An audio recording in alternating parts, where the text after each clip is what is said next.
Dentro de este grupo de enfermedades reactivas de la piel, vamos a ver la necrólisis epidérmica tóxica, que también es una entidad que muchos autores mencionan que hay una relación dentro de estas dos entidades, el síndrome de Stevens-Johnson con la necrólisis epidérmica tóxica.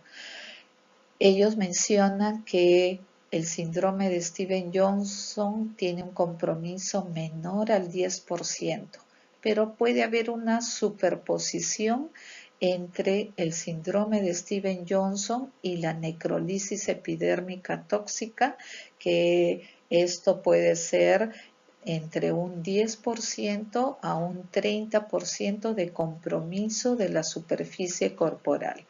Y a diferencia de la necrólisis epidérmica tóxica, donde mencionan que el compromiso de la superficie corporal es mayor al 30%. Entonces, conocida también como síndrome de Layer o necrólisis epidérmico tóxica, también es una entidad lo bueno es que es poco frecuente, pero se trata de una dermatitis exfoliativa donde hay una amplia reacción inflamatoria en la piel como producto de la necrosis masiva de los queratinocitos. Hay un gran compromiso de la superficie de la piel con una formación de un ampollamiento masivo de la piel de más del 30% de la superficie cutánea, y acá también debemos de tener bastante presente los fármacos como factores desencadenantes de primera línea para poder buscar ese factor etiológico que esté produciendo la reacción. Epidemiológicamente, la incidencia a nivel mundial, gracias a Dios, no es muy alto, pero es de 0.5 a 1 casos por millón de habitantes al año. La edad de inicio puede ser a cualquier edad, si bien lo vemos más entre las cuarta y sexta décadas de la vida. Hay algunos factores de riesgo, sobre todo algunas personas con lupus eritematoso sistémico o que tengan algunos antígenos especiales que puedan ser más susceptibles esas pieles a presentar este cuadro. La mortalidad, se han presentado avances importantes en su tratamiento, pero todavía continúa siendo una condición bastante severa, bastante intensa, con riesgo de la vida en estos pacientes, por lo que la mortalidad puede llegar a ser desde un 25 a 50%. La necrólisis epidérmica tóxica, al ser una entidad reactiva de la piel polietiológica, pero sin duda acá debemos de tener presente que los fármacos constituyen el factor principal dentro de los causantes de esta enfermedad. Del 80 al 95% de los casos de este NES son producidos por fármacos anticonvulsivantes como fenitoína, carbamazepina, pueden ser producidas por antiinflamatorios no esteroideos, pueden ser también por antibióticos, pero también debemos de pensar en otros factores desencadenantes como una enfermedad injerto contra huésped, que no es lo frecuente, pero esto puede suceder. Y muchas veces nos es hasta difícil encontrar cuál es el factor detonante o desencadenante de este cuadro, por lo que finalmente podríamos decir que es de causa desconocida o de origen idiopático. Hay muchos mecanismos patogénicos que van a producir una necrosis de estos queratinocitos epidermales, pero en forma masiva. Factores genéticos, metabólicos pueden estar implicados en ellos. Básicamente esa necrosis o apoptosis de los queratinocitos parece ser el mecanismo que va a conducir que estas células citotóxicas induzcan esta muerte de células epidermales. Entonces, como principales factores patológicos, dándose esta necrosis o apoptosis, es mediada por estas células citotóxicas, dando la muerte celular y por ende la manifestación de la necrolisis epidérmica tóxica. Hay liberación de grandes cantidades de citoquinas inflamatorias, interleuquinas 1, 6, los factores de necrosis tumoral alfa, se va a dar por ende una hipoalbuminemia, anemia, leucopenia que puede estar asociado a todo el cuadro.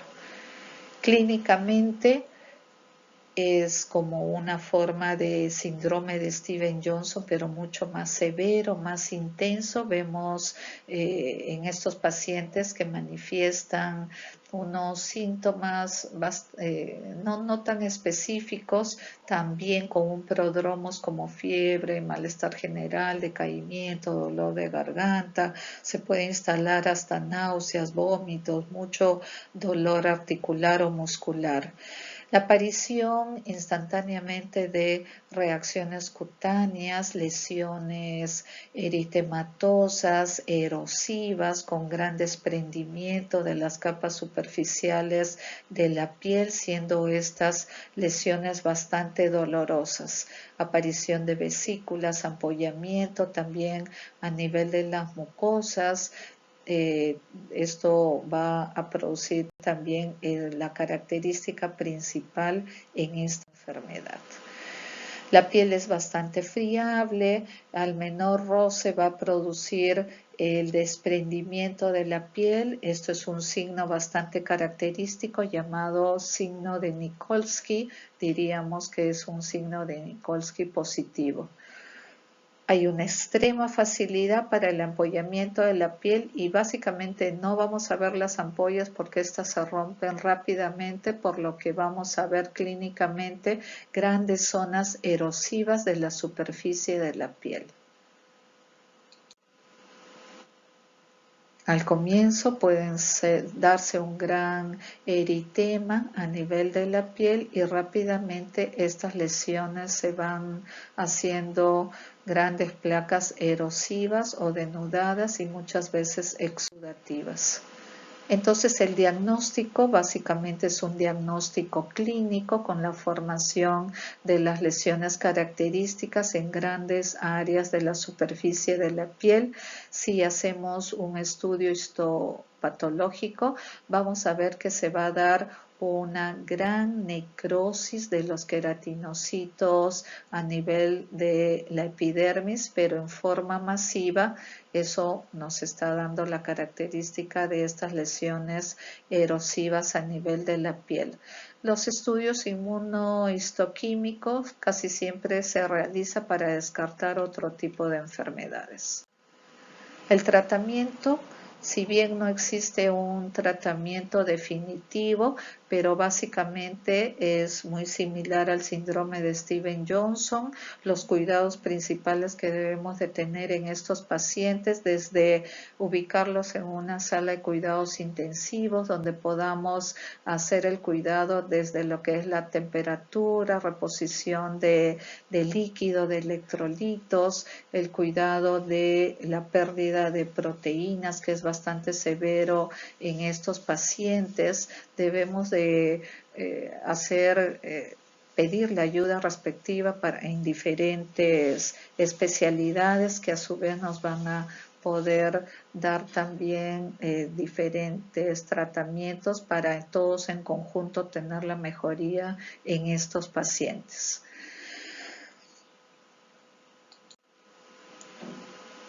Debemos de tener mucho cuidado en lo que son las lesiones a nivel de la piel. Lamentablemente en todos ellos pueden quedar zonas de cicatrices o zonas de hiperpigmentación como secuela al cuadro que han tenido. Como les mencionaba, la reposición de fluidos, el cómo darle los nutrientes en estos pacientes, por lo que inmediatamente al diagnóstico se le pone una sonda nasogástrica para que ellos se puedan alimentar o los podamos alimentar adecuadamente, el cuidado del globo ocular, el cuidado de la mucosa oral y básicamente evitar infecciones secundarias que rápidamente se puede producir en esas grandes zonas de lesiones denudadas o erosivas de la piel. La terapia de igual forma desde un principio dando corticoides sistémicos, muchas veces a altas dosis, pero progresivamente en forma posterior hay que ir bajando para evitar los efectos secundarios. Siempre damos asociado un antibiótico para poder evitar esas infecciones secundarias.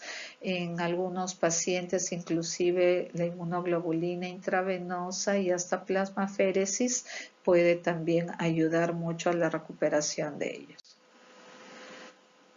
Acá es una tablita llamada escala de Skorten. Hay algunos factores pronósticos que sumando los puntos nos puede dar esa gravedad, el pronóstico de gravedad en estos pacientes con cuadro de necrolisis epidérmica tóxica.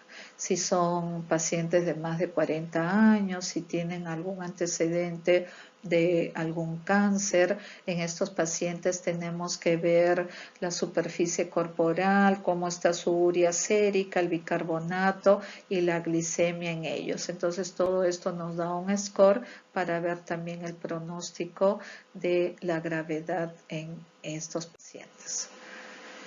En conclusión, entonces, la necrolisis epidérmica tóxica viene a ser una enfermedad inflamatoria reactiva de la piel que no es frecuente, pero que tiene una evolución aguda, muy severa, muy intensa, con compromiso de grandes zonas denudadas o erosivas de la piel. Puede también afectar lo que son las mucosas. El estado general del paciente está venido bastante a menos. Son pacientes que debemos de tratarlos como si fueran grandes quemados, sobre todo en unidades de cuidados intensivos, y debemos de tener presente que los fármacos son factores etiológicos frecuentes que van a producir una reacción de hipersensibilidad ocasionando este tipo de reacción.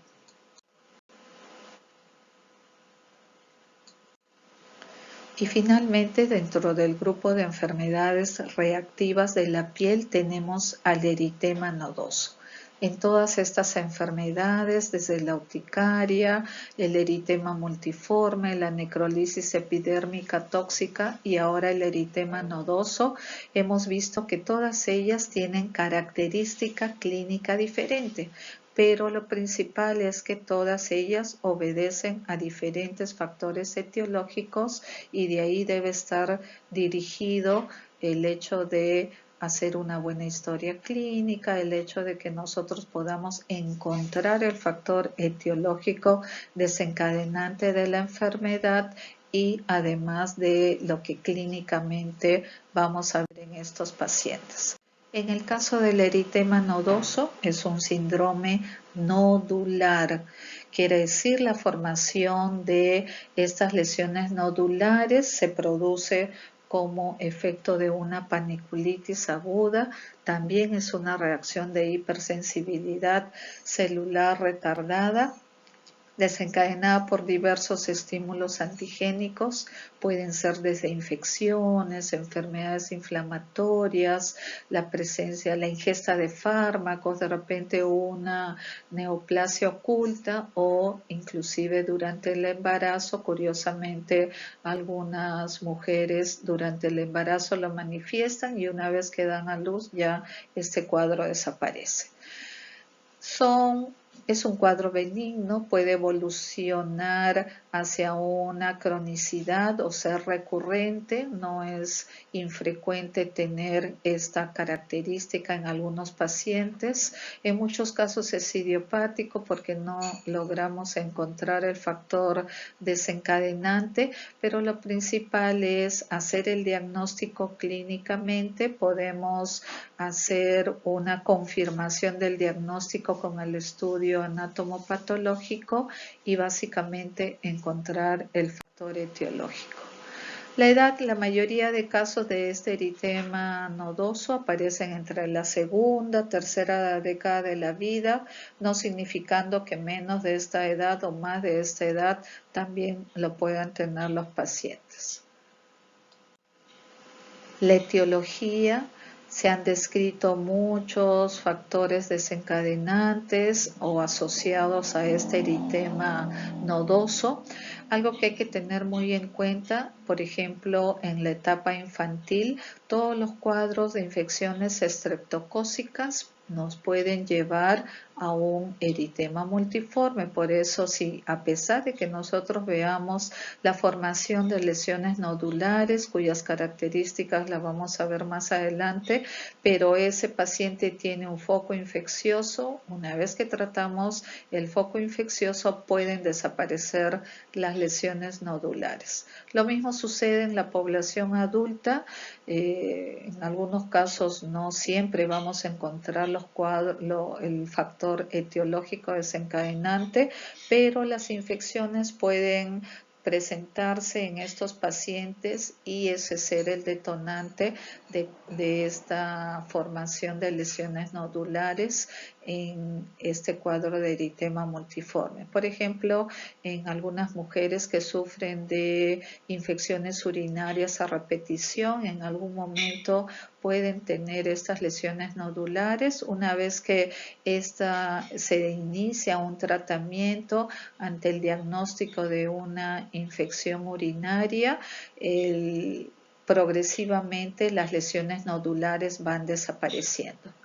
Puede también haber reacciones de hipersensibilidad a fármacos y esto también es bastante importante para ir pensando los factores etiológicos más frecuentes en todas estas entidades. Entonces acá también vemos una serie de factores etiológicos que pueden desencadenar este eritema multiforme, desde infecciones bacterianas, virales, fúngicas, medicamentos, puede ser hasta una neoplasia evidente o una neoplasia oculta o diferentes cuadros que también lo pueden desencadenar. No se conoce con exactitud cuál es la patogenia de este eritema nodoso. Se considera que la lesión va a representar una respuesta de hipersensibilidad cuando se dan una serie de estímulos antigénicos en esta reacción cutánea. Entonces puede ser lo más frecuente la hipersensibilidad retardada tipo 4, que va a producir el principal papel patogénico en esta entidad. Entonces esta hipersensibilidad tipo 4 es lo que más frecuentemente va a desencadenar todo el cuadro, dándose la manifestación de estas lesiones nodulares. Los leucocitos polimorfos nucleares activados se van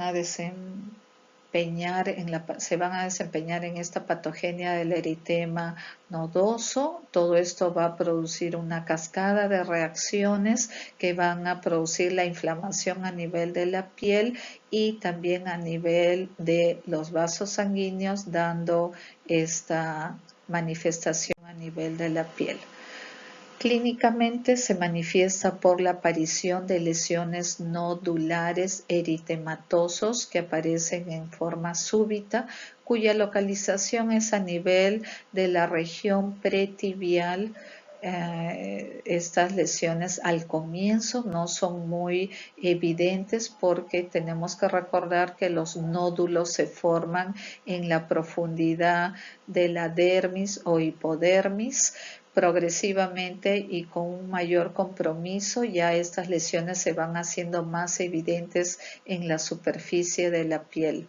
El tamaño puede variar entre 1 y 5 centímetros. El color presenta un color rojo brillante. Estas lesiones pueden confluir formando placas ligeramente elevadas. Casi siempre la distribución es simétrica, es bilateral y hay que tener mucho cuidado, sobre todo a la hora del examen clínico, cuando queremos evidenciar la presencia de esos nódulos que de repente al comienzo no son muy evidentes, pero el paciente manifiesta sentir dolor y unos bultitos internamente en la piel. Entonces, con mucho cuidado vamos a palpar delimitando esa formación nodular a nivel de la piel. Y otra característica, en el momento de palpar las lesiones vamos a ver también el aumento de la temperatura de la piel en la zona donde se formó el nódulo. Por eso los llamamos nódulos inflamatorios, ¿no? Una característica de, además de la inflamación de la piel, el aumento de la temperatura y el dolor que se van a dar en estos cuadros.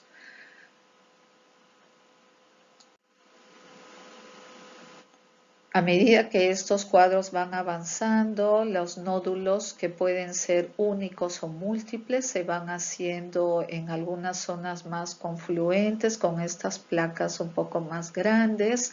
En los siguientes días, desde lesiones eritematosas, rojizas, se pueden hacer hasta purpúricas. Tomar una coloración amarillenta, violácea, y finalmente van a dejar unas zonas de hiperpigmentación de la piel donde se produjo el nódulo inicialmente. También pueden ir acompañados de prodromos como fiebre, malestar general, astenia, pérdida de peso, tos, dolores articulares, como si fuera todo un cuadro infeccioso como manifestación, además de la aparición de estas lesiones nodulares. Y algo que podemos evidenciar es que estas lesiones clínicamente no solo se van a manifestar en la región pretibial, sino en las zonas laterales de la pierna también. Muy raro que vaya a las zonas posteriores de las piernas, y también no es frecuente, pero algunos pacientes lo manifiestan a nivel de miembros superiores. Entonces, el diagnóstico del eritema nodoso, cuando nosotros queremos confirmar la clínica de estas lesiones nodulares, podemos hacer también una biopsia de piel. Eso nos va a ayudar mucho para hacer el diagnóstico definitivo de la entidad. La biopsia de piel tiene que ser profunda. Si hacemos una biopsia de piel superficial, lamentablemente no vamos a llegar a los cambios que vamos a encontrar a nivel de la dermis profunda o hipodermis. Entonces, el dermatopatólogo o el patólogo nos va a decir el resultado, una biopsia con piel normal. Entonces, al hacer la biopsia tiene que ser un tanto profunda.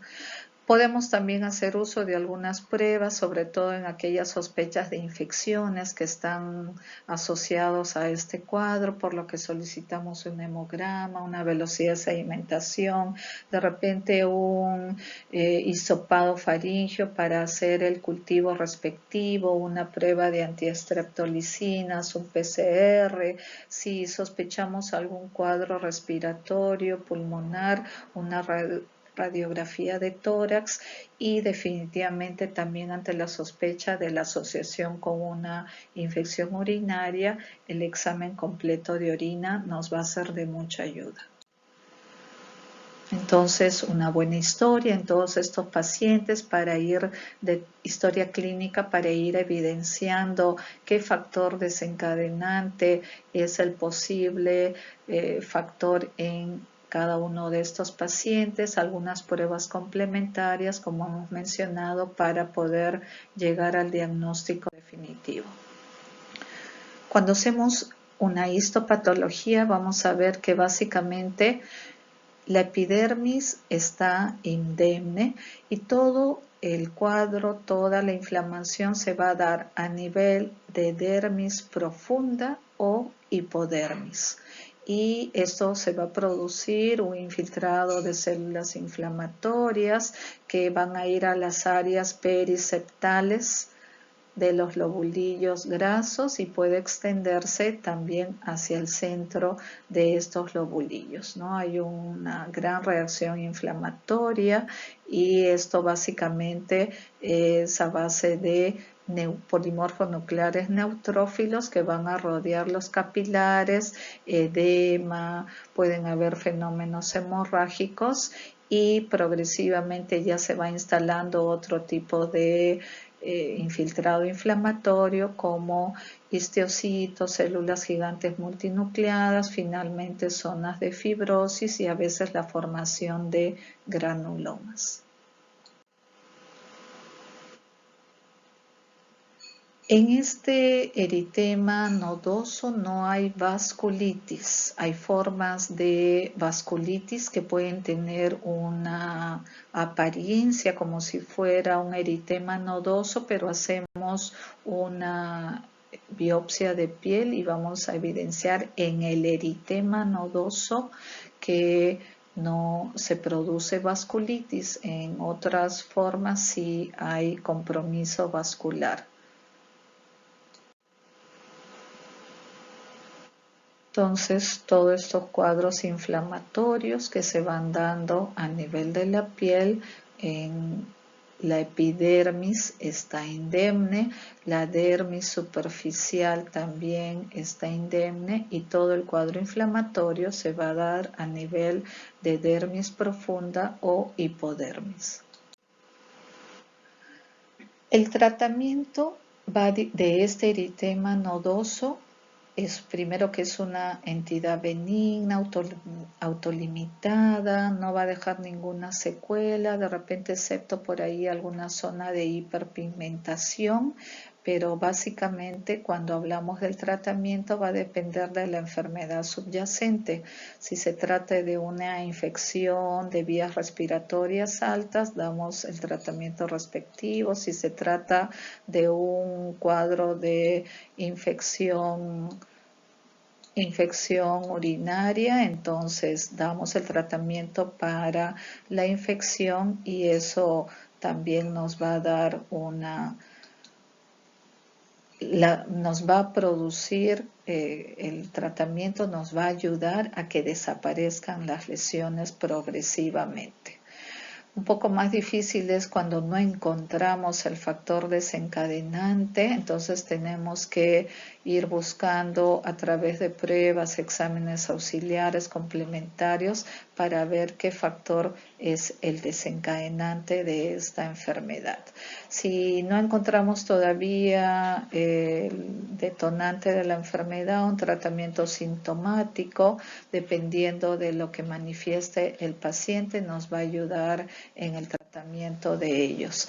El reposo en cama, porque estas lesiones son dolorosas, se pueden indicar algunos analgésicos, pero con mucho cuidado, recordando que hay fármacos que pueden desencadenar estos cuadros. Si persisten los síntomas, el yoduro de potasio es un tratamiento bastante eficaz en estos cuadros y nos va a dar bastante mejoría de ello. También podemos dar uso de los corticoides, pero debemos de tener cuidado que estos pacientes no tengan infecciones de cualquier localización porque el corticoide puede empeorar el cuadro infeccioso. Entonces, una vez más, si nosotros queremos instalar esta terapia de corticoides, tener presente las sospechas de infecciones, pero si no es así, un fármaco que nos va a ayudar mucho, por ejemplo, la prednisona a dosis altas y progresivamente vamos bajando y vamos viendo la mejoría en estos pacientes.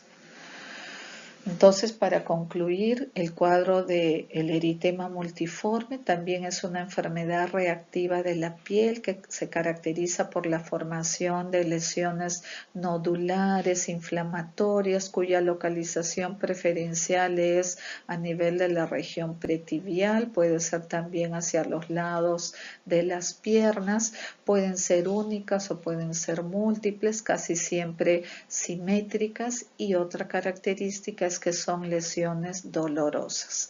Si bien la clínica es lo principal, pero podemos confirmar el diagnóstico a través de el estudio anatomopatológico, encontrando un cuadro de paniculitis, pero sin vasculitis. El tratamiento es sintomático dependiendo también de lo que vamos encontrando en los exámenes auxiliares con los cuales nos vamos a ayudar, y finalmente estos nódulos van a desaparecer después de algunas semanas sin dejar cicatrices, excepto la formación de algunas lesiones hiperpigmentadas, pero que con el tiempo también estas van a desaparecer.